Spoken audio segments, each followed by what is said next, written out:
Number 10. Spiral. I always forget that Spiral has magic, but not today! Today we're going to hype her up. Spiral is known for being a villain to the X-Men. She is an agent of MOJO's from the MOJO verse, who typically folks know from the comics for her focus on manipulating and altering characters by giving them cybernetic parts or upgrades. She was the one responsible for giving Psylocke, Betsy Braddock, her purple cybernetic eyes, and also had a hand in the whole body swap merge fiasco with Betsy and Quanon.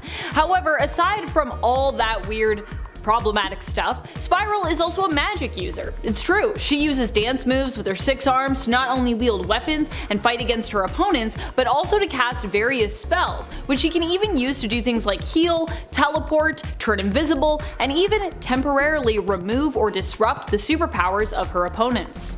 Pretty fun stuff. Number 9. Otherworld. Otherworld is a pocket dimension adjacent to Earth, and its purpose is to serve as a nexus to other dimensions within our reality and also other realities in the multiverse. So if you're guarding Otherworld, you're basically guarding the intersection between all of realities. No pressure. The Celtic powers of Otherworld match those of Asgard, which I will of course talk about later on in this list. And since it's a nexus between realities, there's a number of provinces that coexist on Otherworld, like Avalon and Dryador. See, some kingdoms have existed for quite some time and others are still pretty fresh. At the center of Otherworld, we have the Starlight Citadel, the headquarters of the Omniversal Guardian, and it acts as this meeting point for all of these realities that I mentioned. It's beautiful. Number 8. Wong. Wong is having a big glow up right now when it comes to his power levels, and I am super here for it. I am here for Phase Wong from the MCU. Let's go. Wong was introduced to us in the MCU as the right-hand man to Doctor Strange, and in the comics, he serves a similar purpose. But more recently in the Marvel Cinematic Universe, where Wong is played by Benedict Wong, we learned that the character actually earned the title of Sorcerer Supreme himself, being chosen after Doctor Strange was blipped out of existence during the events of Avengers Infinity War. We can expect to see Wong become even more of a powerhouse in Doctor Strange in the Multiverse of Madness, as his cameos in Shang-Chi and the Legend of the Ten Rings and Spider-Man No Way Home seem to imply. Although he takes a back seat in No Way Home, he's also the one who basically warned Strange against using the spell which basically cracks open the multiverse. Oops. Steven, you should have listened to Wong. Number 7. Enchantress. Enchantress is often bested by her rivals, but that doesn't mean that she doesn't put up an immense fight. And it doesn't mean that she hasn't come close to winning before either. Many times Enchantress has plotted or schemed to take over the world or acquire for herself immense levels of power, and has come dangerously close to winning the day before. AMORA the Enchantress is in essence a goddess of Asgard. Her powers allow her to seduce almost any and all men, as even her beauty has the magical ability to enchant those who gaze upon her, compelling them to do her bidding. Enchantress is also not your typical squishy magic user either. Being Asgardian, she's also exceptionally strong and durable, meaning that even in a physical fight, you probably would not want to face her. I mean, I don't think she's like a pro fighter, but she still could just like flick you and you'd probably be like, ah, like fly across the room or something. Asgard strength. Number 6. AGATHA HARKNESS. Now of course we gotta mention Agatha. I mean, it was Agatha all along, right guys? We just saw her show her true colors as WandaVision came to an end. Agatha Harkness is pretty old, as most witches ought to be. She made her first comic book debut in Fantastic Four issue 94. She was in the 17th century Salem witch trials, and what she would do is she would turn over various sorcerers to these witch haters, and her whole idea was that she made the witch community stronger by ridding it of those who couldn't defend themselves. Okay. So she had one child named Nicholas Scratch, who was a warlock. Now in WandaVision we meet Senior Scratchy, and there was even a deleted scene that showed him in his demonic form and in action, but they cut that because of COVIDs. Sad. She's an expert with spells, and as she gets older, even older than she already is, she becomes physically weaker, which makes sense. Your bones get brittle, you gotta drink your milk. But she does have a cat, the classic witch thing. She's got a cat named Ebony, which is a powerful extra-dimensional creature. She uses the cat to run errands, you know, having old knees and all. She's like, can you grab me some milk? Thanks. Old ladies who are watching this, they're like, that was offensive. Didn't like that one. Number 5. Dr. Voodoo. Dr. Voodoo is Jericho Drum, formerly known as Brother Voodoo. He has also been Sorcerer Supreme before, hence the name change. He took over when Doctor Strange was deemed to be unfit to serve as Sorcerer Supreme.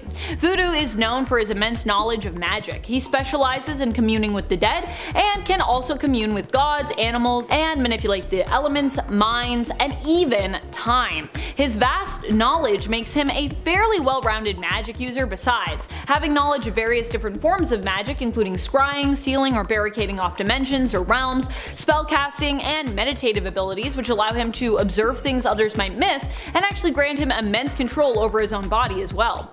Jericho demonstrates a level of knowledge, discipline, and skill that other magic users dream of having. Number 4. Dormammu. One of the most powerful magic villains in the Marvel Universe is definitely Dormammu, especially if you end up going to the Dark Dimension to face him. Here Dormammu reigns supreme, and so his power is considered basically limitless. Of course, take him out of the Dark Dimension and he isn't quite so powerful. Being away from the Dark Dimension can actually lower his power levels to put him on the same level as other magic users that exist on Earth 616. Dormammu himself is composed of mystical energy. He's basically like a big ball of flaming magic. He is virtually immortal, while in his dimension can manipulate matter as he sees fit, can control the elements, and can change shape and size at will. Which also means physically, once again, not a person you'd probably want to fight. Because he could be like, now I'm a giant Dormammu, I squish you.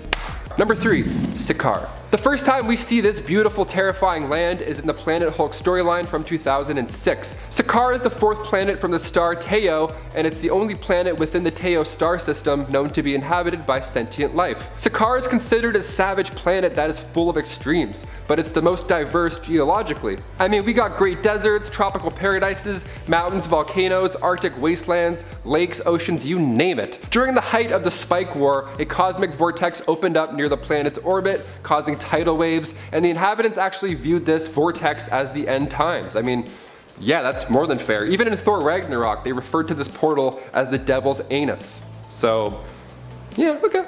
The Great Devil's Anus portal disappears and then reappears over time. And what it does is it spits out debris and exotic alien species from all over the universe. So that one sweater you just can't seem to find anymore, maybe your ex doesn't have it after all. Maybe it's just getting shot out of the Great Vortex and now Korg is wearing it. Number 2. Clea. Another exceptionally powerful magic user is Clea. Clea is the wife of Doctor Strange, who ends up replacing him after he dies as Sorcerer Supreme. As of now, I believe she is the Sorcerer Supreme in the 616 main reality in Marvel Comics, possibly foreshadowing something similar that might come to pass in Multiverse of Madness. Who knows? Will Clea be in there? We'll have to wait and see what happens there. Clea hasn't been as hyped in the comics, but is finally getting her day in the sun. She is actually half Faultine and half Dark Dimensional mortal, being related to Dormammu herself. Clea is actually Dormammu's niece, as her mother, Umar, is Dormammu's sister. Her father was the former ruler of the Dark Dimension as well, so you could say that power and magic are in Clea's blood. Also, she definitely deserves to just be boosted, because I feel like Clea's been around for forever. Never really talked about how powerful she is. Number 1. Doctor Strange. Probably one of the most powerful magical heroes in the Marvel Universe, we of course need to talk about Doctor Strange. Who is Doctor Strange? He is the Sorcerer Supreme in the Marvel Universe. Or was the Sorcerer Supreme anyways. Recently he died, but this is comics, so I'm sure I'll be back at it eventually. In fact, even though he died during Death of Doctor Strange, it was revealed that Stephen had a failsafe to help in solving his own murder. A past version of Strange was summoned to get sleuthing, and through this, Stephen was even able to return to the land of the living. Temporarily at least. Ultimately, Doctor Strange knew that staying there would come with too great a cost if he were to actually remain alive and fight against the inevitability of death. So he only came back temporarily to defeat some baddies, and then he decided to fade away once more. He was like, sorry Clea, gotta go back to being dead. You're the Sorcerer Supreme now, bye! Kicking off the list at number 10, we have MOJO World. This first one sounds fun, for a bit, but then it becomes a nightmare if you're actually there. MOJO World is an extra-dimensional and extra-temporal realm inhabited by the Spineless Ones. Their world is pretty unique. See, what happens is that the signals from Earth, be it radio or television, get distorted and sent through time to these Spineless Ones, and it happened early in their existence too. So now, the species loves televising as entertainment, as do we. Who knows, maybe they're watching WandaVision season 4 right now. We never know, it's all crazy up there. They feared humans, but were in awe of them. Kind of like most humans. Like, I like Chris, but you know, you never know. You never know. There is a ruler, of course, there is a ruler, and his name is MOJO, and he produces movies and TV shows to keep the spineless ones entertained. Are you not entertained? MOJO World is an interdimensional world home to beautiful mountains, rivers, oceans, and of course, the occasional plasma storm. So bring your interdimensional umbrella and some popcorn because MOJO World is pretty weird yet entertaining. Number 9. Mephisto. Mephisto is often thought of as the devil of Marvel. He rules over his own hellish dimension and is known for making lots of contracts with heroes that usually result in them being very unhappy in the end, despite getting apparently what they wanted. They'll be like, I want this, and then unfortunately with a lot of the catches that come with it, you end up pretty unhappy. But Mephisto's like, hey, you got what you wanted. Much like the devil in various tales and lore, he's not someone you want to make a bargain with, as typically there are conditions, which means that Mephisto often comes out on top. Mephisto is both demonic and magical in terms of his origin and classification in Marvel's various realms of categories for characters. And if he plays his cards right, he can even use his powers to warp reality, which we've actually seen him successfully do with feats like erasing Mary Jane and Peter's marriage. And what's more, it's a reality warp that actually stuck, which is kind of rare in the world of comics. Mephisto is also a formidable foe in one-on-one combat, being that he is also super strong, durable, fast, and virtually immortal. Number 8. The dire wraiths. Back when the Skrulls were still in their early stages of existence, the Celestials came to Skrullos and experimented on all of these life forms. Now, some of these Skrulls grew up to become the dire wraiths. They studied black magic and they got out of Dodge. They were like, cool, good info, you guys are all pretty nuts, we're out of here. They used magic and technology to take on the form of other species, and they would try and take over the world with these abilities. They're bad guys. The Earth would have just been wiped out probably by these guys if Rom the Space Knight didn't have a device to reveal a dire wraith. It's kind of like the eyes of truth, the lens of truth from Zelda. You're like, that's a dire wraith right there. Nice genes, you're a wraith.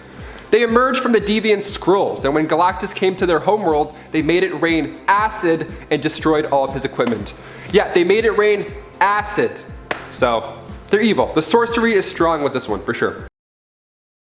Number 7. The Astral Plane. The Astral Plane is an alternate dimension that has an equivalent space to our own, where matter is composed of ectoplasm. We see Stephen Strange get popped into the Astral Plane in Doctor Strange, well, rather the Astral Dimension in that movie.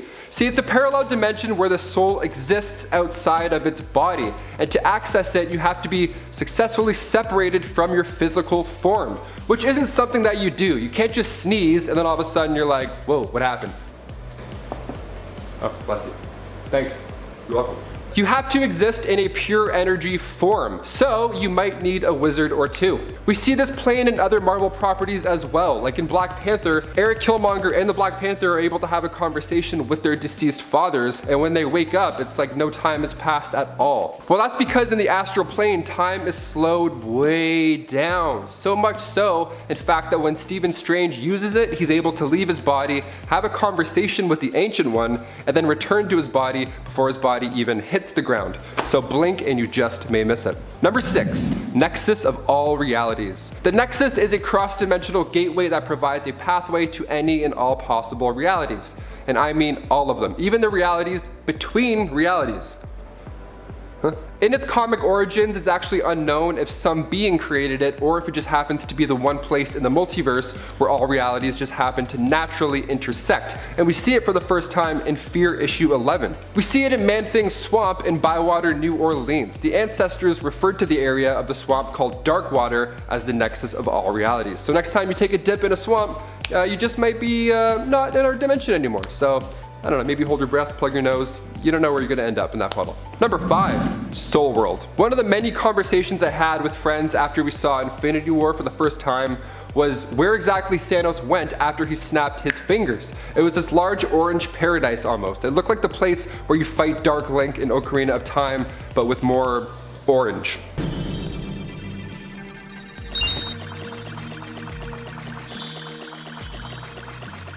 Just an opening, confusing area. Well, it turns out this was a brief look at Soul World. It was originally included in Avengers Endgame after Tony snaps his fingers, but it was deleted to avoid more Zelda flashbacks. No, Soul World is the dimension existing inside of the Soul Gem. So while Thanos was in this pocket dimension briefly, he spoke to a younger version of Gamora. And in the comics, Gamora learns about Soul World's decay because a fragment of her own soul was still trapped in Soul World. So with Gamora being the key that led Thanos to gaining this Infinity Stone, one could only hope that somehow she's still in there alive. Or maybe Black Widow, maybe? No? Please? Number 4, Morgan Le Fay. Medieval witches in alternate timelines. That should sell you enough, that's it. Making her first appearance in Black Knight issue 1 back in 1955, after Atlantis sunk way back in the day, there were islands that were left over. And on the largest of those islands, Avalon, Igraine was a sea princess who had a daughter with a man from the Sacred Clan. Man from the Sacred Clan, that's not right. The daughter being Morgan. So Morgan was taken to the House of Virgins to serve as a sea princess. They all left the islands after a young priest warned them of an upcoming catastrophe. And then the islands were drowned by massive waves caused by this volcano that exploded. It was a whole thing. She's been a recurring villain to the Avengers in the comics for a while now. And when the Dark Avengers were formed by Norman Osborn, Morgan was their first enemy to face off against. Talk about setting that scary bar nice and high. She's a powerful spellcaster, one of those spells being reality warping by using the Norn stones. She travels through time, and one of the craziest trips back through time was in Dark Avengers, when she went back to take care of Doom when he was just a wee child. But she didn't take care of him. She actually instead wanted him to know why she planned on taking care of him, which is like the most villain thing ever. She's like, hey buddy, yeah, I was gonna kill you, but I didn't. Okay, bye. So crazy. Yeah, time travel is easy for her. She can even manipulate the rules of time travel to repeatedly undo her own death and return unharmed to that same battle, which has got to be confusing to whoever she's fighting. What? What? Dude, this sucks.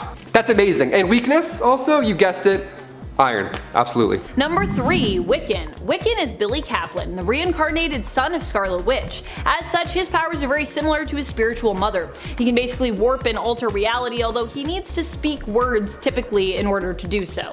At least, he did initially. At times, we've seen him outgrow this requirement, simply willing things to happen without needing to even speak his desires. There have also been alternate realities and timelines where we've seen Billy ascend to the title of Sorcerer Supreme. And we've seen his powers boosted to godlike levels before, when he has become the cosmic omnipotent being known as the Demiurge. Number 2, Asgard. While it may not exist anymore in the Marvel Cinematic Universe, Odin has even said that Asgard is not a place, it is in fact a people. Well, it was once a place, and it was a pretty spectacular place too. As described by Lady Sif in the first Thor movie, Asgard is millennia beyond you in our pursuit of science and knowledge, and we have learned that there are some things that can never be understood. It's a land where magic and science are one of the same things. And in the comics, it was first seen into Journey into Mystery, issue 85. Asgard was sadly destroyed at the end of Thor Ragnarok when Loki unleashed Surtur to destroy the land while Hela was doing her thing getting stronger. Now the remaining survivors boarded a starship, and now they live as fishermen in a small village called Tonsberg in Norway. So you never know, you could be living in a paradise in the sky, and then now all of a sudden you're catching salmon. Life happens fast. And finally, number 1, Sanctum Sanctorum. Perhaps one of the most magical places in the MCU aside from Asgard would have to be Doctor Strange's Sanctum Sanctorum, which we see Thor make a brief pit stop to and accidentally messes it up with Mjolnir. It may just look like a normal fancy pants apartment in New York, but on the inside it's full of these wonderful ancient magic artifacts. It's actually the same place that Stephen Strange first gets his trusty cape. Now the New York Sanctum is seen in the MCU in numerous timelines. We see the ancient one protecting it during the events of Avengers Endgame, and Doctor Strange currently watches over it located at 1778 Bleecker Street, and at one point in the comics it was the headquarters of the Defenders and the New Avengers. So could we maybe see that in the movies? Hopefully, because there's a lot of room and there's only 2 dudes living there. Like, come on, rent's not cheap, guys. The first floor has the drawing room, library, living room, dining room, and Wong's kitchen. Sounds like a pretty good time. The second floor consists of a study, Doctor Strange's bedroom, Wong's bedroom, and multiple guest bedrooms, perfect for some new Avengers. And the third floor is composed of the meditation chamber, my personal favorite, the mystical library, and the storage area for occult artifacts. So when Wanda decides to let all the evil leave her, in the next Doctor Strange, maybe she can cozy up and take the top floor. Seems like those rooms are quite fitting. Kicking off the list at number 10, MOJO. Making his first debut in Longshot issue 3, MOJO is known for using Earth as forms of TV entertainment for the universe. It's like The Bachelor in Paradise, but it's us. And we're like, hey, what's going on? Are we dead? And his power increases the more viewers he gets for this interdimensional TV show.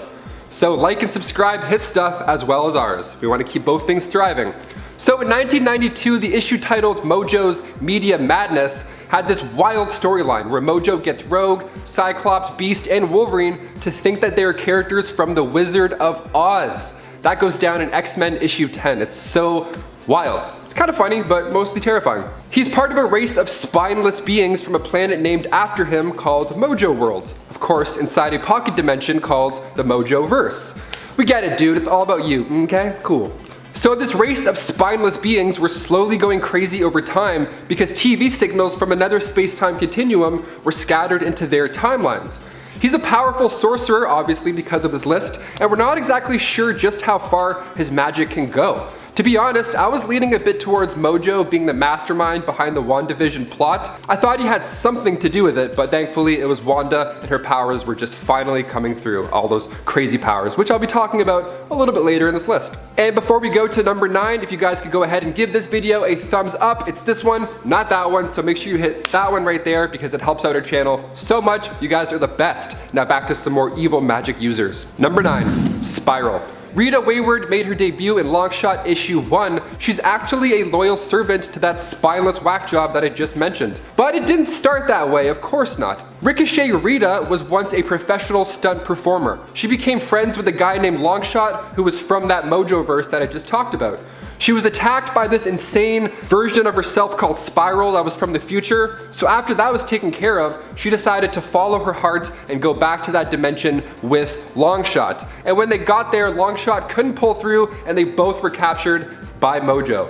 What a dick. See, Longshot's mind was wiped for getting Rita, which is so sad already, but for Rita, it just got worse. MOJO got his scientist Ares to modify her mentally and physically. So now she's got 6 arms. 1, 2, 3, 4, 5, 6. Sorry editors, you can add those or you can't add them. I know it's a lot of work. So now she has 6 arms. She turned her hair gray and now she could see other dimensions. That's crazy, quite the upgrade. She was a twisted little version of MOJO and she got trained in the dark arts of magic and body modification. And as you may have guessed, that future version of her was just that. MOJO sent her new and improved self to go back in time and attack her past self.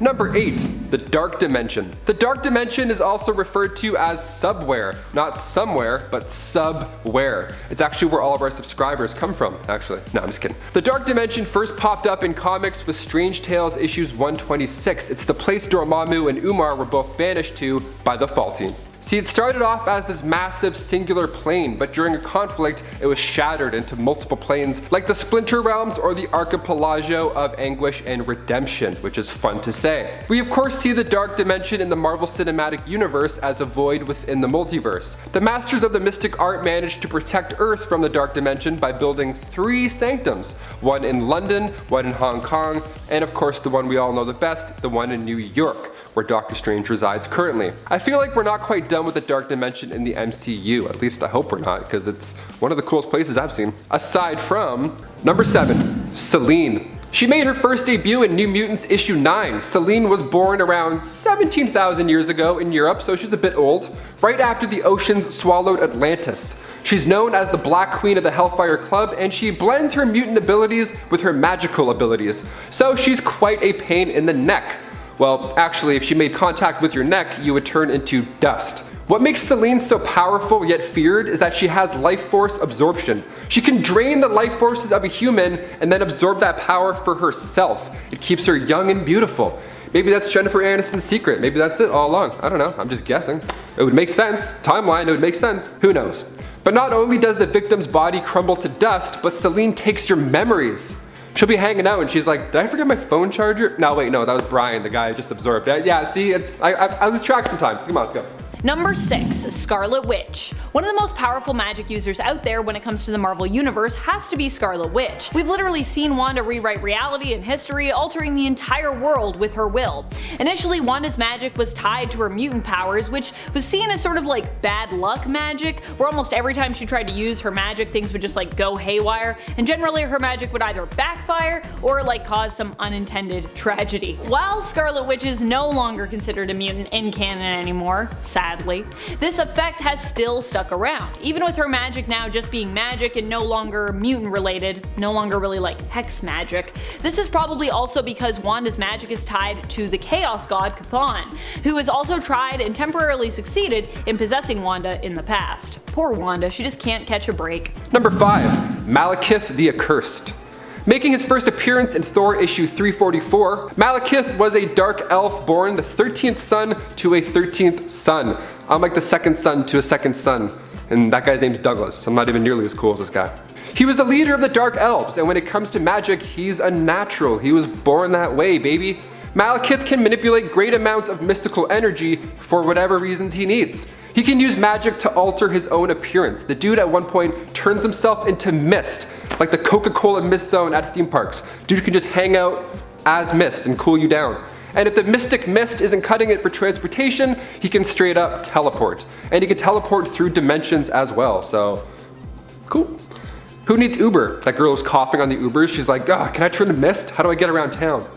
I honestly love the look of Malekith in the comics. Thor the Dark World, I mean, least favorite Thor movie by far, but the Dark Elf stuff was fun, I think, for a little.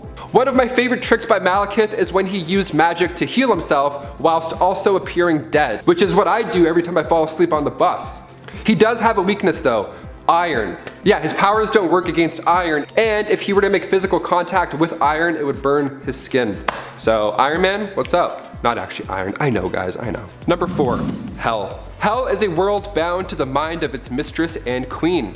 Hela, ruler of the dead. The realm shifts by her will. Its laws are ancient and her whims can twist those laws until they scream. Sounds lovely, let's do it, grab the kids. Great. Valhalla is a realm of honor, Faerie is a realm of temptation, and Hell is the realm of trials. Is it weird that I low-key just want to like poke my head into this room, into this trial room, just to see what it's all about, you know? The first time we see Hell in the comics is in Journey into Mystery issue 102, and it's one of the 9 realms, and it's of course one of the many realms of death. It's actually the final resting place for the dead of the 9 realms. That's your last stop on the tour de life in those realms. So the appearance and nature of Hell can alter depending on what its queen wants. Sometimes Hell is a pit, sometimes it's a nice gorgeous palace, and sometimes it's a puzzle box. It doesn't always mean this is a horrible haunted place with ghouls screaming in your ears. No, not at all. It's more so the final resting place for those in the 9 realms. But if you're a it surely won't be a paradise like Elysium. It's going to be a bit hotter and a bit more harsher. Number 3, Amatsu Mikaboshi. Amatsu Mikaboshi is based on a demon from Japanese mythology. He was trying to take over Olympus and Asgard, but he got locked up for his crimes, of course. An incarnation of the primordial darkness and chaos that existed before the universe. They're also referred to as the Chaos King, which has a nice little ring to it. That sounds good. During the secret invasion event, the Earth's heroes and villains set up this God Squad, led by Hercules, to act as a defense. Now the God Squad sounds cool when you say it out loud, but they weren't necessarily on board with this evil shapeshifter just lurking about the team, you know? He could transform into anything. He's an expert shapeshifter, and his go-to appearance just happens to be a massive creature from darkness itself. I'm taking on this form because, you know, I'm trying to be a little nerdy boy. So it's safe to say that this one was born into the hashtag villain life. Number 2, Amora the Enchantress. She made her first debut in Journey into Mystery issue 103, and her relationship with Thor is, honestly, I'd love to see this in live action. It's kind of crazy. So half the time she wants to get with Thor, you know, and then the other half she wants to take him out. So most Asgardians are based off of a real life myth, like Thor of course, but she's fresh from the mind of Stan Lee and Jack Kirby. And she has a pretty sweet life. She's got multiple mansions throughout the 9 realms, and she can make gold and diamonds with her tears. So even if she's sad, she's still hashtag rich. So she's really good at seducing people. For example, Scourge, she would seduce him into helping her with her evil plans, and he was so into her that he wouldn't even care. He would just do anything to help her out. He was kind of whipped. Meanwhile, Amora wouldn't follow through with her side of the deal. She would just play hard and get it. She's like, yeah, you want that? Go do something. Go cover my shift. I'm not doing that for you. Bye. So she messes with your mind and your heart. That's a villain. Now in the comics, she was sent by Odin to take out Jane Foster because the whole loving on different worlds thing, that's kind of a no-no. Long distance relationships, we don't do that. So she tried to attack Jane and Thor intervened. And then she was banished to Earth by Odin. What a story, like what a resume. Where she then joined the Masters of Evil, of course. Her tool is seduction. Just one kiss mwah, is all it takes to make you in her control. She doesn't have too much experience with hand-to-hand combat because, well, she just gets other dudes like Scourge to fight for her, which is not a bad idea at all. I'm kind of loving that system, not gonna lie to you. And finally, number 1, Scarlet Witch. No more mutants. We were all counting down the days until the end of WandaVision because we could finally, perhaps maybe see an evil Wanda Maximoff. And we did, and it was so good. She's the daughter of Magneto and the twin brother of Quicksilver, aka Pietro Maximoff. Now, she was on her father's Brotherhood of Evil Mutants, but at one point she did join the Avengers. So she's a little flippy-floppy. She's one of the biggest Marvel characters, and during the events of M-Day, she spoke those 3 words, and just like that, a mass amount of mutants were depowered, or worse, that large number being 986,618, only leaving a couple hundred depressed mutants left. Now, the end of episode 8 of WandaVision had fans pretty jazzed. Agatha Harkness refers to Wanda as the Scarlet Witch, finally! But, she also references this chaos magic. What is this chaos magic? Well, Wanda in the comics got her powers through the old gods of chaos. So this god came to her the day she was born, not really a blessing, but rather it was done so that this chaos god could add to Wanda's powers and then later use her as a vessel that he could one day possess when she was fully grown. And we see this take place in Avengers issue 186. Now with WandaVision's ending, it seems like the MCU is going to start kind of leaning into this villain role for Wanda, because last we saw her, she was studying the Book of the Damned. There was ominous music, she was floating, doing some witch stuff. I'm excited for Doctor Strange in the Multiverse of Madness. I'd love to see Elizabeth Olsen go dark. She's an amazing actor. Holy